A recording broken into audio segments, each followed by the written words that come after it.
A warm welcome to you here on TV News Hour, this hour on TV Sapiencia. The top stories today. The Joint Admissions and Matriculation Board has announced Saturday, June 28, 2025 as the date for the conduct of the 2025 Unified Tertiary Matriculation Examination Mop-Up. The foreign ministers of EU member states today, Monday, were set to discuss the latest developments in the Middle East at their June meeting in Brussels. And finally, in sports, President of the Athletics Federation of Nigeria, Tonobok Okowa, says the federation will not stop women's 150 meters world record holder Favour Ofili from switching her nationality to Turkey despite being greeted by the shock in the media. My name is Chioma Vickwemeka. Now the news in full. Welcome. We begin in education, where the Joint Admissions and Matriculation Board has announced Saturday, June 28, 2025 as a date for the conduct of the 2025 Unified Tertiary Matriculation Examination Mop-Up. In a statement released by its public communications advisor, Dr. Fabian Benjamin, on Sunday, the board disclosed that a total of 96,838 candidates will be participating in the Mop-Up exercise. The board encouraged printing of notification slips from today, Monday, June 23, to prepare for the exercise, which will be held in 183 centers across the country. The board also reiterated its commitment to maintaining the integrity of its examinations by delisting 113 computer-based test centers found guilty of various infractions, including technical deficiencies and examination malpractice.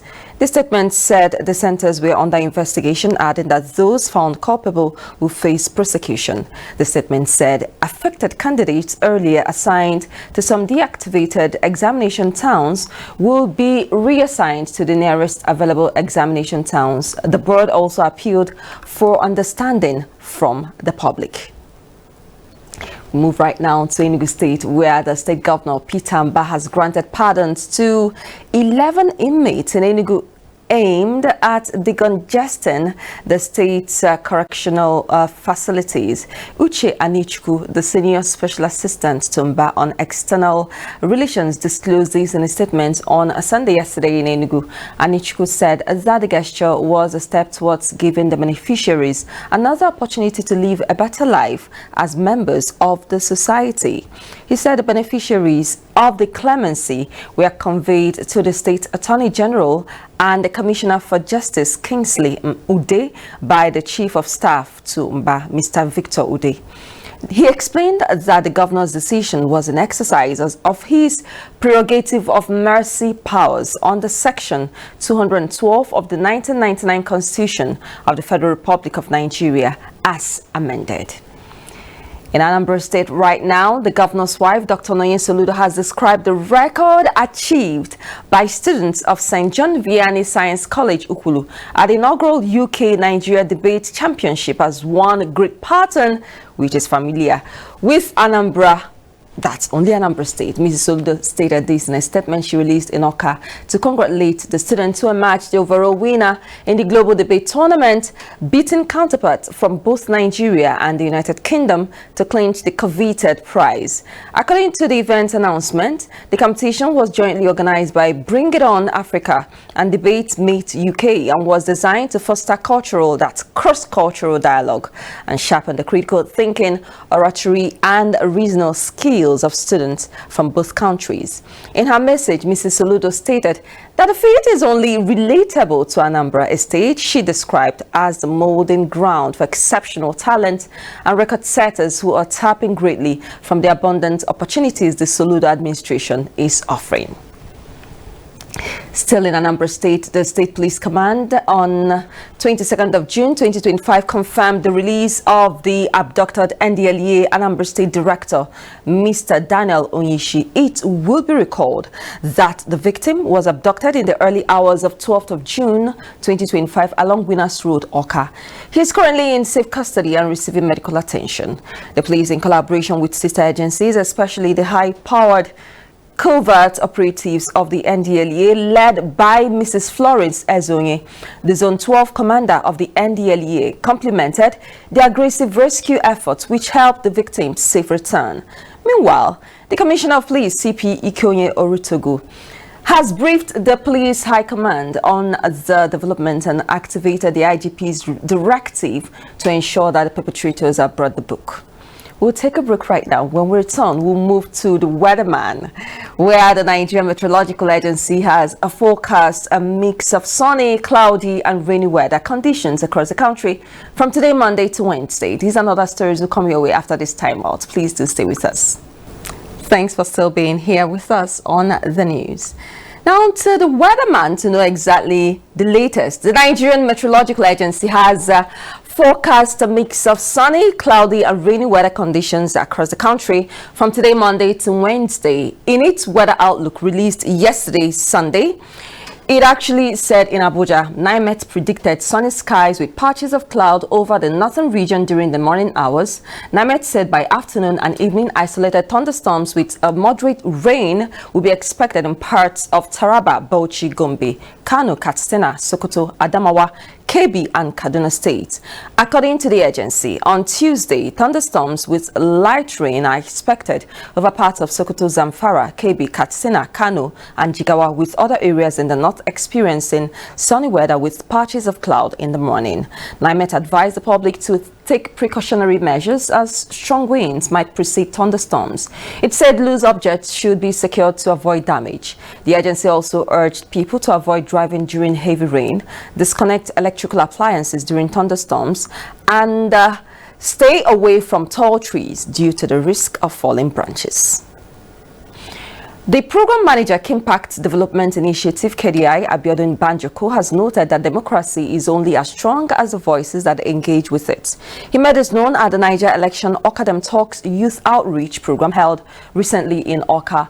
While welcoming the guests, he said that the gathering was about making those voices more effective through the interactive demo of the Niger Elections platform. Speaking on the importance of the event, which had the presence of civil service organization, Tech Skills for Students, joined associations of persons with disabilities, Red Cross Corps members, the state coordinator NYSC Anambra State and her team, the resident electoral commissioner NEC, that's INEC Anambra State, the commissioner of police, among others. Abiodun Banjoko noted that Dem Talks is a civic space where young people gather not just to talk about democracy, but to talk within democracy, sharing ideas, raising questions, and claiming their space in Nigeria's political future.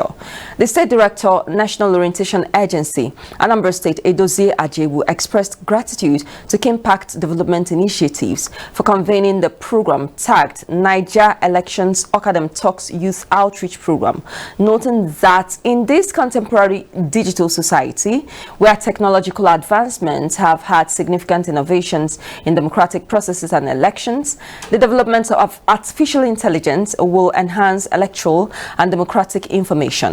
Team lead, Impact Development Initiative, KDI, Bukola Idowu, who gave a democratic talk and interactive demo and engagement with Niger Election Platform, disclosed the three major areas, which are election security, election writing skills, and demobilization. Also featured was a panel session, Your Vote is Our Voice, how young people can show up and lead change.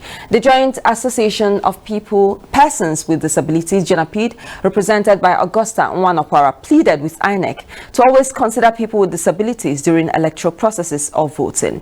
In a vote of thanks, Abiodun Banjoko, on behalf of Impact Development Initiative, thanked participants and encouraged them to make Niger election popular in Anambra State by visiting www.kimpact.org.ng to understand the activities. Follow them on all their social media handles at Impact Development Initiative. Away from Nigeria, the foreign ministers of EU member states today, Monday, were set to discuss the latest developments in the Middle East at their June meeting in Brussels. The talks come amid growing international alarm after the United States joined Israel in launching strikes against Iranian nuclear facilities. A key question for the ministers will be whether Europe can help steer the crisis back towards diplomacy. EU Foreign Policy Chief Kaja Kallas on Sunday yesterday urged all sides to step back, return to negotiating table, and prevent further escalation. In a statement posted on X, another item, the agenda is an internal EU review concluding that Israel's actions in the Gaza Strip is now not in line with the principles established for its close cooperation with the European Union. The report requested by EU foreign ministers in May questioned whether Israel was still adhering to the basic principles of the EU-Israel Association Agreement. These include that relations between the parties to the agreement are based on respect for human rights. We are following up on the story and we'll keep updating you. Away from that, we move right now to the interesting world of sport, where the president of the Athletics Federation of Nigeria, Tonoboke Okowa, says the federation will not stop women's 150 meters world record holder, Favour Ofili, from switching her nationality to Turkey. Despite being greeted by the shock in the media, Okowa said he was shocked by the reported allegiance switch of the 22-year-old.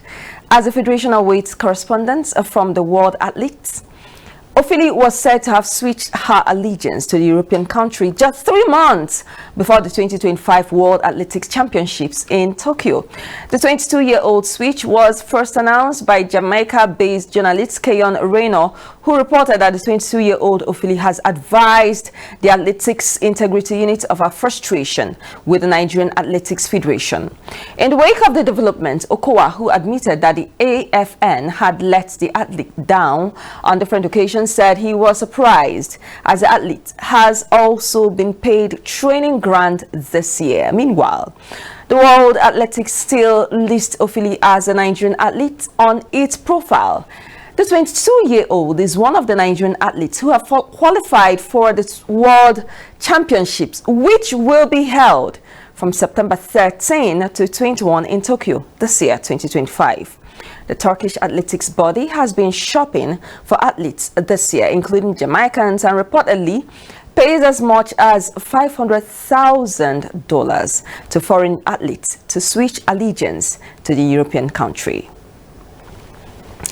Quite interesting. We are following up on this story and we'll keep updating you. Well, that's a wrap on the news this hour. A quick reminder of our top stories. We started with education, where we told you that the Joint Admissions and Matriculation Board has announced a Saturday, June 28th, that will be next Saturday, as the date for the conduct of the 2025 Unified Tertiary Matriculation Examination Mop-Up. The foreign ministers of EU member states on Monday today were set to discuss the latest developments in the Middle East at their June meeting in Brussels. And finally, in sports, the president of the Athletics Federation of Nigeria, Tonoboke Okowa, says the federation will not stop women's 150 meters world record holder Favour Ofili from switching her nationality to Turkey, despite being greeted by the shock in the media. Many thanks for joining us today on the news here on News Hour on TV Sapienza. My name is Chioma Vic Chukwemeka. Thank you so much and stay with us. Do have an exciting Monday ahead of you. Good afternoon from here.